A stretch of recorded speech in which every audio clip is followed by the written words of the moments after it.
Assalomu alaykum YouTube kanalımıza obunachilari. Navbatdagi uston ukamiz ham akilib o'rnatib berdik. Ko'rishlaringiz mumkin. Hozirda trendda o'tiran kashmir svetda ishlab berdik. Kuxunli mebelimiz. Kuxunli mebelimiz o'sha 1 metrini 2 million so'mdan ishlab berganmiz. O'sha 7 million 200 ga bitgan kuxunli mebelimiz. Ko'rishlaringiz mumkin.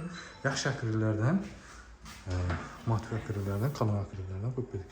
100% puxa plastik bo'ladi. Mexanizmlar dovutchiqli bo'ladi. Stollari Eron'daki yaxshi stollardan mo'nkalarni yaxshi stollarni ulab, kir mashinalarni ulab taxlab berdik. Mexanizmlarni kelsak, tandem bo'ladi, ishlari o'zini materialdan skripli mexanizm dovutchiqli bo'ladi. Mebelimiz shu variantda olib chiqdi. Ko'rishingiz mumkin. Bellarida gaz balon joylarini ishlab, gaz balonlarini o'rnatib, chiroyli qilib taxlab berdik. Bellarida qalin dedik o'rnalardan çok yorup keldi. Kime şimdi mebellar kerak bo'lsa, o'zimizga murojaat etaversizlar. Bu mebelimiz 7 million 200 oldu.